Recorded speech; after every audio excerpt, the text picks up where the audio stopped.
마태복음 14장 1절에서 12절입니다. 그때 분봉왕 헤롯이 예수의 소문을 듣고 그 신하들에게 이르되 이는 세례 요한이라 그가 죽은 자 가운데서 살아났으니 그러므로 이런 능력이 그 속에서 역사하시는도다 하더라.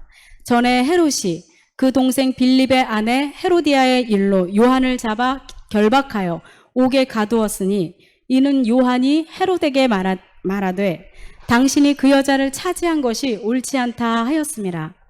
헤롯이 요한을 죽이려 하되 무리가 그를 선지자로 여김으로 그들을 두려워하더니 마침 헤롯의 생일이 되어 헤로디아의 딸이 연석 가운데서 춤을 추어 헤롯을 기쁘게 하니 헤롯이 맹세로 그에게 무엇이든지 달라는 대로 주겠다고 약속하거늘 그가 제 어머니의 시킴을 듣고 이르되 세례 요한의 머리를 소반에 얹어 여기서 내게 주소서 하니 왕이 근심하나 자기가 맹세한 것과 그 함께 앉은 사람들 때문에 주라 명하고 사람을 보내어 옥에서 요한의 목을 베어 그 머리를 소반에 얹어서 그 소녀에게 주니 그가 자기 어머니에게로 가져가니라. 요한의 제자들이 와서 시체를 가져다가 장사하고 가서 예수께 아뢰니라. 아멘. 예, 오늘 여름 낭낭 특집 네 번째 헤로디아입니다. 헤로디아.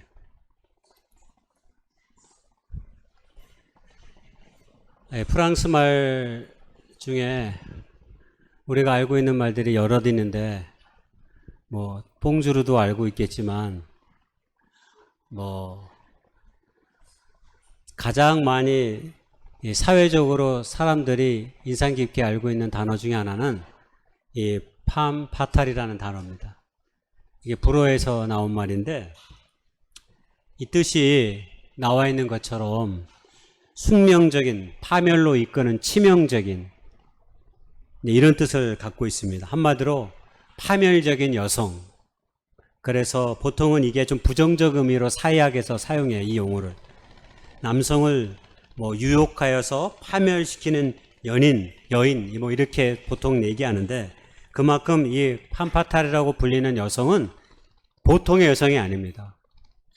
그냥 단순히 남성뿐만 아니라 어떤 사회 속에서 굉장히 사람들을 어떤 어려움이나 공경을 겪게 만들 수 있는 치명적인 그런 어떤 역할을 하는 사람을 팜파탈이다 이렇게 많이 이야기합니다. 사실 우리 민족의 역사 속에서도 이런 여인들이 조금 있습니다. 다음은 누구일까요? 노비의 신분으로 궁에 입건해가지고 후궁에 오른 조선 유일의 기녀입니다. 그러니까 기녀 출신이 궁에 입건해가지고 후궁이 된 적은 이 여자뿐이에요. 연산군의 마음을 사로잡아서 쥐락펴락하다면서 자신의 욕망을 채우다 결국 연산군의 멸망과 함께 결국 사역을 먹고 죽을 수밖에 없었던 우리나라 사극의 양대 산맥에 꼽히는 이 사람, 네, 장록수입니다. 장록수. 양대 산맥 한 명은 장희빈이고요. 예. 연산군 하면 이 장록수를 떠올라야 돼요. 조선왕조실록에 연산군 일기에 이런 말씀이 있습니다. 나이는 30세였는데 얼굴은 16살의 아이와 같은 얼굴이었다라고 장록수의 얼굴을 빗댑니다. 그는 왕을 조롱했고 왕에게 심지어는 욕도 했대요. 그래서 왕을 노예처럼 부리는 사람이 이 장록수였대요. 왕은 장록수만 보면 웃었답니다. 그리고 장록수가 시키면 시키는 대로 다 했답니다. 그래서 상 주고 벌 주는 건 다 장록수의 입에 달렸다라고 당시 사회 속에서 신하들이 한결같이 이야기했답니다. 한마디로 조선왕조의 역사 가운데서 팜파탈에 불릴 수 있는 대표적인 여성의 한 사람을 꼽으라면 이 장록수를 꼽을 수밖에 없는 거죠. 성경에 이와 못지않는 여성이 있죠. 오늘 우리가 보려고 하는 이 여인입니다. 헤로디아. 여러분은 제가 지금 놈놈놈 시리즈의 두 번째를 보고 있는데 헤롯, 헤로디아, 살로메 이 셋 중에 어떤 사람이 가장 나쁜 사람일까요? 아마 사람에 따라 각기 다른 생각과 판단을 하실 수 있겠죠. 그러나 저는 악행을 기준으로 삼아서 가장 나쁜 사람을 꼽으라면 저는 단연코 오늘 우리가 함께 보려고 하는 이 여인 헤로디아를 꼽겠습니다. 제가 헤롯의 색깔은 어떤 색깔이라고 말씀드렸습니까? 네, 그새 잊어먹으신 건 아니시겠죠? 빨간색입니다. 빨간색. 그러면 헤로디아는 무슨 색에 비유할 수 있을까 생각해 보니까 검은색입니다. 검은색. 여러분, 검은색은 어둠을 상징합니다. 어둠. 보통 죽음과 상실, 슬픔을 나타냅니다. 그래서 보통의 장례식장에서 남성들이 입고 가는 옷은, 그리고 상주가 입는 옷은 이 검은색입니다. 상실과 슬픔을 나타내는 색으로 우리에게 알려져 있습니다. 한때 여름이면 나타냈던 드라마 중에 하나가 드라큘라 같은 것이 있었습니다. 요즘은 그런 거 안 하는데 옛날에 제가 드라큘라 나오는 영화도 본 적이 있고 드라마도 본 적이 있습니다. 여러분, 드라큘라가 입은 옷이 항상 검은 옷을 입고 나옵니다. 검은 옷을. 왜일까요? 검은 옷이 사람에게 공포와 분노를 폭력적으로 표출하는 이미지를 가져다 줄 수 있대요. 물론 그 반대로 어떤 권위를 가리키는 색깔이기도 합니다. 그래서 사장님들이 검은색 자동차를 타고 다니는 이유가 다 거기에 있습니다. 그러나 또 다른 한편으로는 공포와 분노를 통해서 자신의 어떤 감정을 보여주는 색이 이 검은색으로 색채학자들은 많이 이야기하고 있습니다. 우리가 잘 알듯이 헤로디아는 세례 요한이 자신을 비난할 때부터 그를 죽이고자 했다라고 말씀드렸습니다. 근데 헤롯이 세례 요한이 많은 사람들의 인기를 얻은 선지자였기 때문에 함부로 죽일 수가 없었습니다. 그러나 그럼에도 불구하고 헤로디아의 아마 강력한 요청 때문에 감옥에 보냈던 것입니다. 여러분, 보통의 사람이라면 이제 나를 비난했던 사람을 감옥에 보냈으면 어느 정도 내 마음이 어때요? 좀 서운한 마음이 해소됐을 것 같아요. 왜? 더 이상 나를 비난하지 않기 때문에. 아니, 비난을 할 수가 없어요. 감옥에 갇혀 있기 때문에. 보통의 사람이면 그 정도의 마음을 갖는데 헤로디아는 성이 안 찼습니다. 호시탐탐 기회가 닿는 대로 저 세례 요한을 내가 반드시 죽여야 되겠다라고 생각했던 거예요. 한마디로 세례 요한을 감옥에 가두었지만 여전히 마음에 성이 차지 않았습니다. 기분이 안 좋은 상태로 계속해서 머물러 있었습니다. 한마디로 세례 요한 때문에 평생 동안 계속해서 우울한 상태로 있었던 것 같아요. 여러분, 우리가 우울하다는 말에 영어 단어 아는 단어가 있습니다. 멜랑콜리. 멜랑콜리라는 말을 우리가 한 번쯤 아마 들어봤을 거예요. 야, 오늘 되게 나 멜랑콜리해 하면 뭐예요? 어떤 뜻으로 해요? 나 오늘 기분 별로야. 그러니까 나 함부로 건드리지 마. 뭐 이런 뜻으로 보통 사람들이 사용하는 표현 중에 하나가 이 멜랑콜리입니다. 원래 이 멜랑콜리라는 말은 검은 담즙이라는 그리스에서 유래했습니다. 옛날 그리스 사람들은 사람을 네 가지 체육으로 구분해서 설명을 하기 시작했어요. 그러면서 그 네 가지 체육으로 구분하면서 질병의 원인을 찾았습니다. 근데 이 검은 담즙에 속해 있는 사람들은 우울과 비애를 유발한다라고 믿었습니다. 그래서 이 검은 담즙에 속해 있는 사람들은 뇌로 전달되어 인식과 사고를 검게 물들이고 검은색은 인간을 알 수 없는 비탄과 우울에 빠지게 만든다. 이렇게 설명했습니다. 여러분, 헤로디아가 극심한 피해를 겪음으로 끝내 자신의 욕망과 죄를 정당하기 위해서 결국 자신을 비판했던 요한을 끊임없이 죽이려고 몰두하는 이 헤로디아의 행태가 바로 검은 담즙에 해당되는 사람인 거죠. 다른 말로 얘기하면 인간의 검은 얼굴이다. 이렇게 말할 수 있겠습니다. 인간의 검은 얼굴은 자신이 지은 죄를 반성하고 회개하기보다는 어떻게든 숨기려 하고 정당하기 위해서 수단과 방법을 가리지 않는 삶을 사는 사람들입니다. 역사 속에서 네로 황제가 거기에 딱 해당되는 사람이기도 합니다. 그는 자신의 통치 기간 동안 폭정과 살인을 일삼았습니다.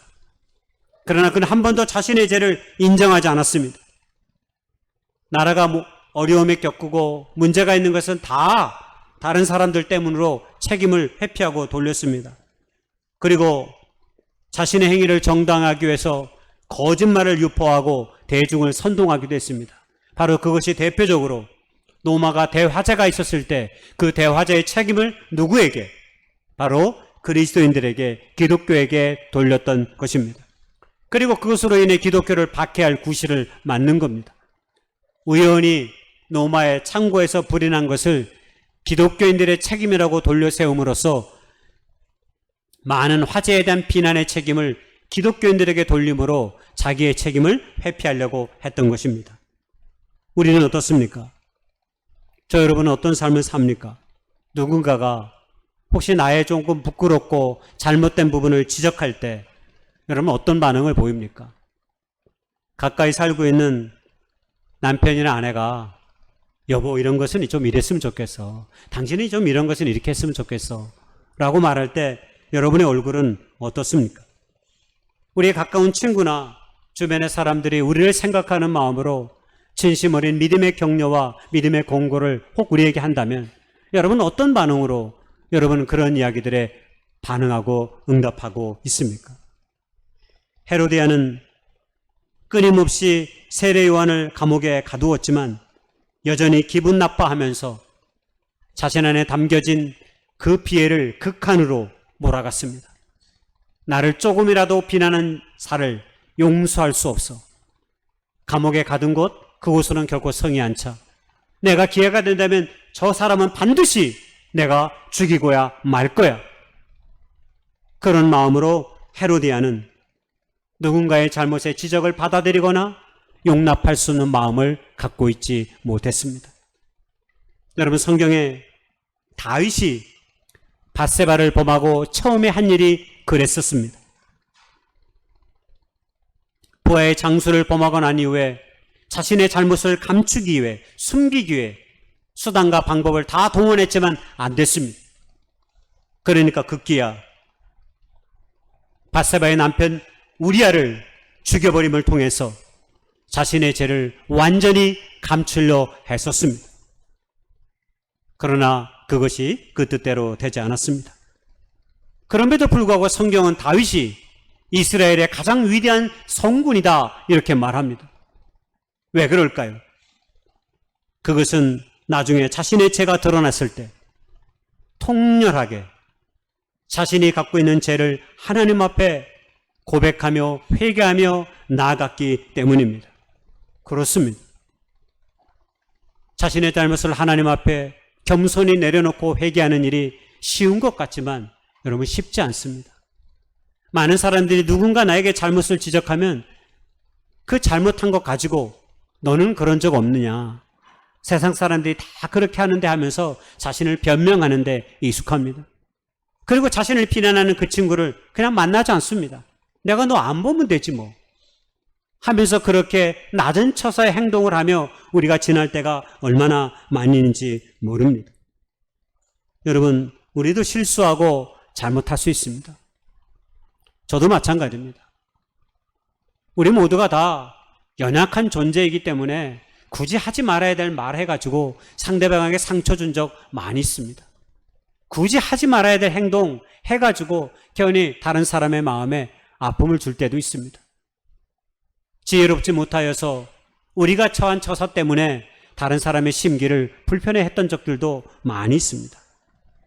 여러분, 중요한 것은 그런 잘못을 행할 때마다 우리가 우리의 잘못을 가지고 하나님 앞에 맡기고 용서하고 회개하는 그런 기도의 자세로 나아가는 일이 필요합니다.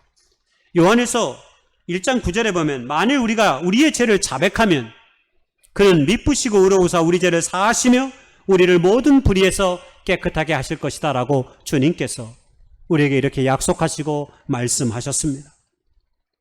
여러분, 우리가 믿는 하나님은 우리가 저지른 작은 잘못 때문에, 그 어떤 죄 때문에 우리를 영원히 용서하지 않으시고 내가 너는 다시는 보지 않을 거야, 내가 너는 구원하지 않을 거야, 여러분 이렇게 말하시는 분이 아닙니다. 언제든지 우리가 우리의 잘못을 처절하게 깨닫고 하나님 앞에 진심으로 고하면 미쁘시고 의로우신 하나님께서는 언제나 우리를 살리시고 이끄신다라고 하는 것입니다. 그런데 헤로디아는 어땠습니까? 계속해서 분노의 감정을 계속해서 키워갔습니다. 계속해서 그 분노의 감정이 내 마음속에 자라도록 내버려뒀습니다. 어떤 조치를 취하지 않습니다.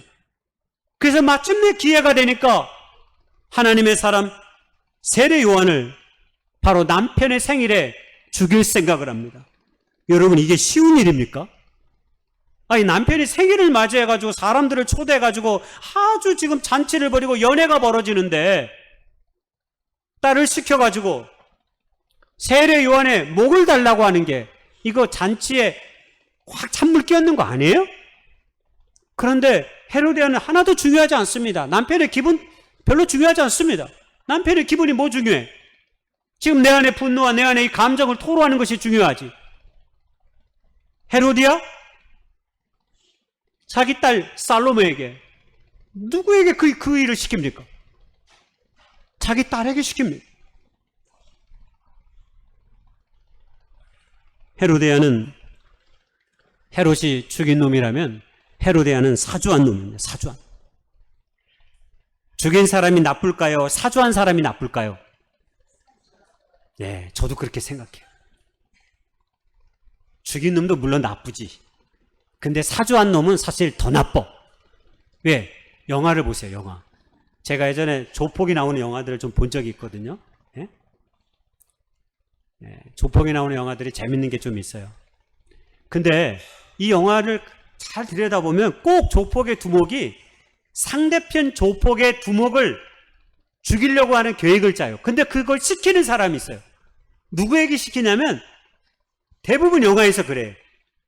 20대 갓 어린아이의 털을 벗고 이제 갓 성인이 된 아이, 갓 조폭의 세계에 입문한 아이에게 그 임무를 맡겨요. 너 쟤를 죽이면 내가 너의 감옥에서의 모든 것뿐만 아니라 모든 걸 책임져 주겠다. 그 이 아이는 또 조폭의 세계에 입문했으니까 자기도 그럴듯한 조폭의 두목이 되는 게 꿈이니까 그 일을 행합니다. 그래서 왜냐면 전혀 예상치 않는 곳에서 칼을 맞아가지고 조폭의 두목이 죽는 경우가 여러분 드라마에 영화 이 조폭에 나오는 영화 이 폭력적 드라마에 아주 자주 나오는 레파토리입니다. 그런 게 많습니다. 제가 보기에는 헤로디아가 꼭 사주한 이 조폭 두목과 같아요. 여러분 이 헤로디아가 어린 딸이거든요. 어린 딸을 시켜가지고 세례 요한의 목을 달라고 그랬어요. 쟁반에 목을 쳐가지고 쟁반을 담아갖고 헤로디아에게 가져가는 장면을 한번 생각해 보세요. 완전히 엽기적이지 않습니까? 다음 주에 그 사진 제가 영화로 그림 보여주려고 하는데 또 그걸 그림으로 그린 화가들이 있어요. 세상에 목을 잘라가지고 소반에 딱 올려가지고 생일 자체 춤춘 대가로 딱 받아서 엄마 여기 선물 이렇게 가져왔다고 한번 생각해 보세요. 세상에 이것보다 더 엽기적인 일이 어디 있습니까? 너무나 잔혹하고 너무나 강교하죠. 성경은 이런 사람을 뭐라고 얘기하냐면 디모데전서 4장 2절에 화인 맞은 양심 이렇게 얘기합니다. 헤로디아는 양심이라고는 요만큼도 없는 여자인 것 같아요.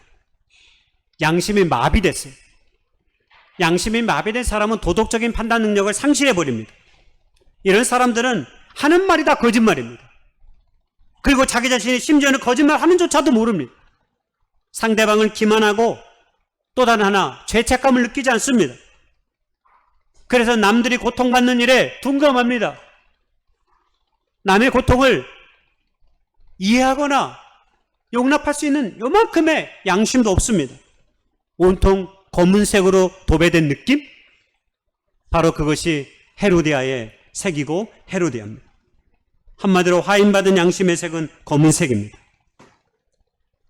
페디라는 심리학자가 이 검은색을 뭐라고 정의를 했냐면 생리학적으로 빛의 자극이 없는 상태다. 이렇게 정의를 했어요. 검은색은 빛의 자극이 없는 상태. 한마디로 빛을 전혀 감지하지 못하는 상태. 여러분, 우리가 그리스도 예수 안에서 세례를 받고 하나님의 사람이 되면 하나님의 성령께서 우리에게 성령을 선물로 주셔서 우리가 무엇인가 우리의 영혼이 반응을 하게 돼 있어요. 그래서 악하고 더러운 일들을 할 수만 있으면 피하려고 하고 하나님의 기쁘시고 선하신 것을 쫓아서 나아가려고 하는 몸부림이 우리의 삶 가운데 있어지게 돼요. 이게 왜 그렇습니까? 빛 대신 예수님이 우리 안에 자리 잡기 때문입니다. 검은색으로 얼룩져 있던 우리의 영혼이 빛 대신 주님을 만나서 주님이 우리 안에 좌정하시면 우리는 빛된 생각을 하고 빛된 역할을 하려고 하고 그 빛을 드러내려고 하는 거죠. 요한복음 8장 12절에 예수님께서 뭐라고 말씀하셨냐면 나는 세상의 빛이다 그랬습니다. 그래서 자기를 따르는 자는 어둠에 결코 다니지 아니하고 생명의 빛을 얻게 될 것이다 라고 말합니다. 그렇습니다.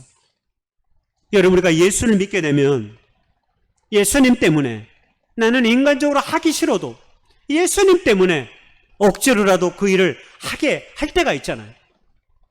내 육체의 본능은 늘 그릇된 것을 선택하고 가려고 여전히 그런 일련의 부분들이 남아있지만 우리 안에 성령은 빛 대신 예수님을 조명하셔서 우리로 하여금 늘 바른 길에 온전한 것에 우리의 마음을 두도록 이끄시게 하는 거잖아요. 그분을 믿는 자들은 영원한 생명의 빛을 얻게 된다는 말이 여러분 무슨 말입니까? 여러분, 우리에게 빛이 없다면 존재하는 것이 아닙니다. 여러분, 어둠은 가만히 있으면 물러가지 않습니다. 그냥 그대로 있습니다. 어둠은 빛이 들어와야, 빛이 비추어야 그 빛에 물러나게 돼 있습니다. 그래서 빛 대신 예수님을 우리가 모시고 산다는 것이 생명 있는 존재로 산다는 것이다라고 말하는 것입니다. 세상에서 아무리 그럴듯한 사회적 지위를 갖고 있고 엄청나게 많은 돈을 벌고 많은 것을 누려도 미안하지만 성경에서는 그런 사람을 생명 있는 존재라고 말하지 않습니다. 빛 대신 예수님을 모시고 그분을 나의 좌표로 삼고 내게 주어진 삶의 자리 속에서 때로 힘들고 고통스러울지라도 끊임없이 나아가면 우리는 생명 있는 삶을 지속해 갈 수 있는 거죠. 우리의 힘으로는 절대적으로 바른 진리의 길을 향해 갈 수 없습니다. 우리는 습관적으로 자꾸 다른 방향으로 나아가려고 하는 그런 욕망이 우리 안에 여전히 남아 있습니다. 우리가 육체의 옷을 입고 있는 동안에는 이게 쉽사리 다 사라지지 않습니다. 그래서 신앙의 고투가 필요한 것입니다. 그래서 하나님의 말씀과 기도로 우리 자신을 끊임없이 빛의 갑옷을 입도록 여러분 무장해야 된다라고 에베소서의 바울은 그렇게 이야기하고 있는 것입니다. 어둠 속에 자신을 그냥 두게 되면 자신의 육체적 욕망을 채우기 위해 그저 우리는 살아갈 뿐입니다. 그리고 그 극단에 이르면 어떻게 돼요?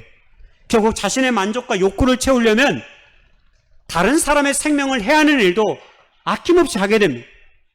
여러분, 그게 극단으로 가면 그렇게 됩니다. 내 욕심과 내 욕망이 딱 어느 순간 절제되면 괜찮은데 여러분 다 그렇지 않습니다. 내 욕망을 채우는 것이 자꾸 커지게 되면 불의한 일이고 하지 말아야 될 일조차도 자꾸 하게 됩니다. 그래서 나중에는 걷잡을 수 없이 나의 죄가 눈덩이처럼 커져 버리게 되는 것입니다. 왜 그렇게 될까요? 바로 분노의 감정에 우리의 삶이 노예가 되기 때문입니다.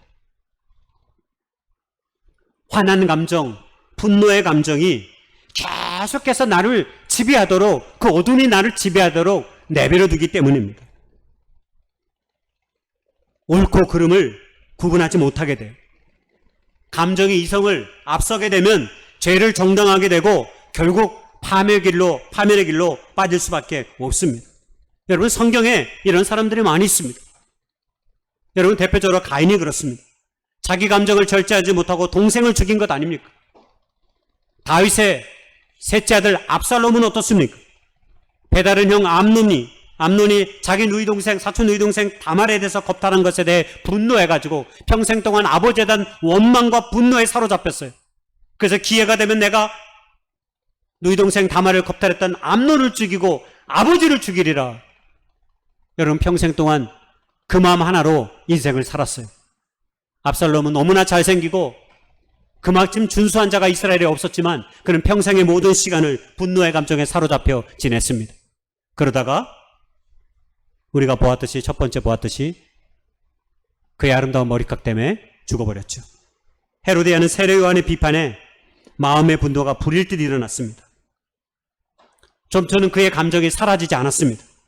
기회가 되면 내 분노를 쏟아버릴 기회를 끊임없이 찾고 있었습니다. 그래서 첫 번째로는 감옥에 가두었고요. 그리고 두 번째로는 남편 헤롯의 생일을 빌미로 살로메를 보내어서 춤을 추게 했고, 그를 통해 자신의 분노를 쏟아낼 기회를 호심탐탐 노리는 끝에 마침내 세례 요한을 죽이고 자기 안의 분노의 감정을 털어버린 것이죠. 그러나 그것으로 끝났을까요? 우리는 내 안의 감정이 늘 얘기하지만 태도가 되면 안 된다, 이런 얘기를 지난번에 제가 한번 말씀드린 적이 있습니다. 왜 태도가 되면 안 될까요? 내 안에 이 기분이, 내 안에 이 감정이 왜 태도가 되면 안 될까요? 일을 망치기 때문입니다. 일을 다 망치기 때문입니다. 다른 것이 아닙니다. 문제를 해결할 수 없습니다. 헤로디아가 요한을 죽이면 끝날 거라고 생각했죠. 예, 끝났죠. 세례 요한은 죽었으니까. 그러나 제가 지난주에 말씀드렸듯이 헤로디아와 헤롯은 어떻게 됐어요? 결국 이것 때문에 백성들의 분노를 사 노마의 황제의 부름을 받아가지고 왕이 직에서 물러나 유배를 떠나서 거기서 비참하게 죽었어요. 헤롯과 헤로디아가. 끝난 게 아닌 것입니다. 여러분, 이런 감정의 분노가 커지게 되면 어떤 결과를 맞게 되는지를 잘 보여주는 이야기 중에 하나가 요셉의 이야기입니다.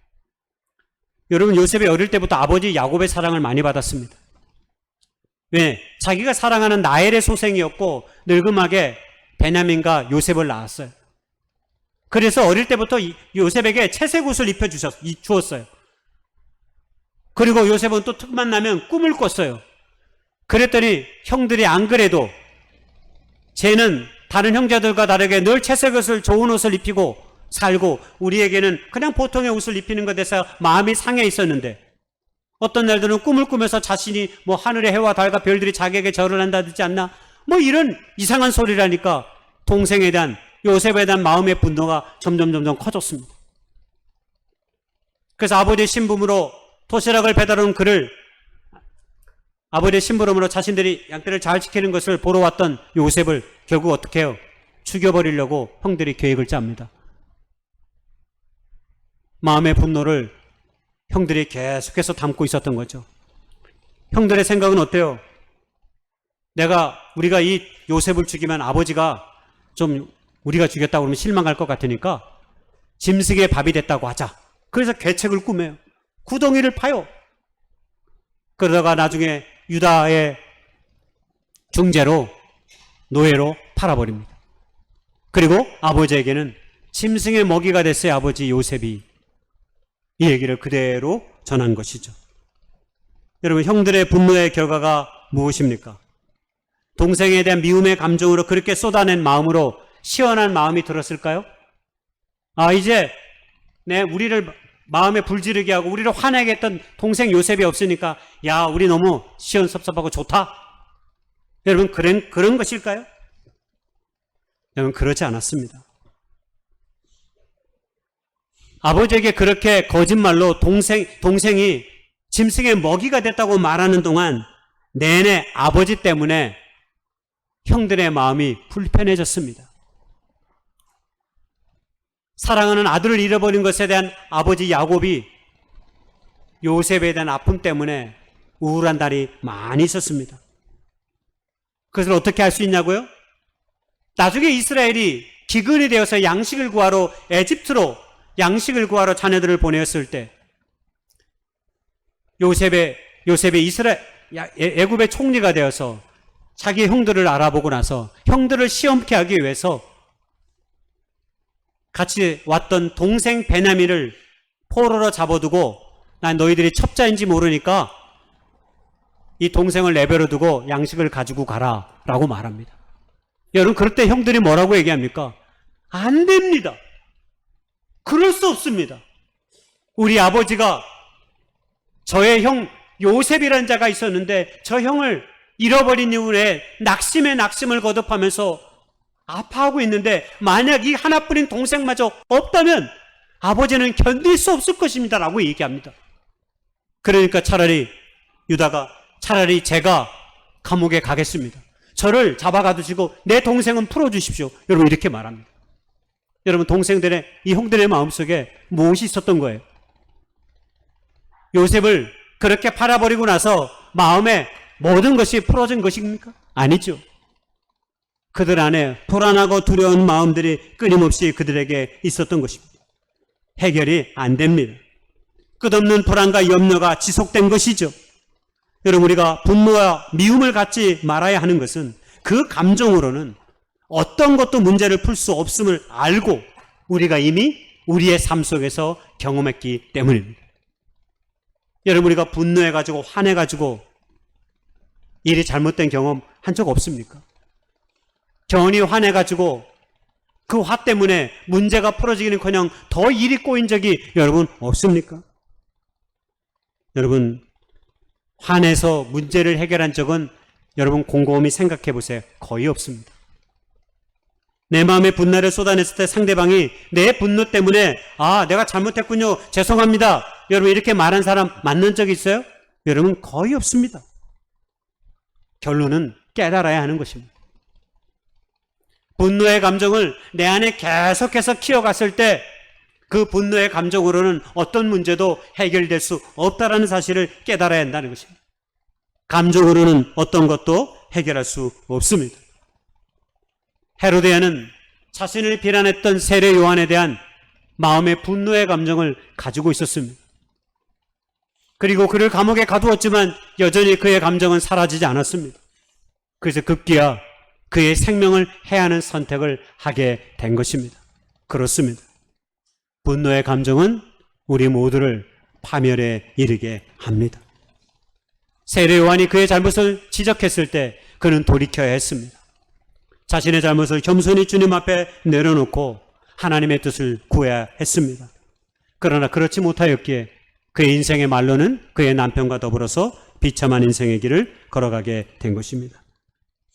사랑하는 교회 여러분, 내 안에 화나는 감정이나 두려움과 분노의 감정들이 싹을 키우지 않도록 여러분 잘 제어할 수 있기를 소망합니다. 여러분, 그 방법은 다른 것이 아닙니다. 그냥 내버려 두서는 절대로 그렇지 않습니다. 이 분노의 마음으로는 어떤 문제도 해결될 수 없다고 하는 사실을 깨닫고 거기에 따른 반응을 우리가 하나님 앞에서 가지면 되는 것입니다. 우리의 모든 문제를 주님 앞에 가지고 나아가 하나님의 거룩한 생명의 말씀이 내 삶의 등불이 되도록 만들 때 우리는 겸손히 우리에게 주어진 길을 조금 더 온전한 모습으로 그 길을 걸어갈 수 있게 되는 것입니다. 바라기는 진정으로 저와 여러분이 하나님 앞에서 늘 온전치 못하지만 하나님의 선하신 뜻을 우리의 마음에 새기고 말씀이 진정 우리의 등불이 될 수 있는 그런 아름다운 길을 저 여러분들이 늘 걸어갈 수 있기를 주님의 이름으로 축복하고 소망합니다.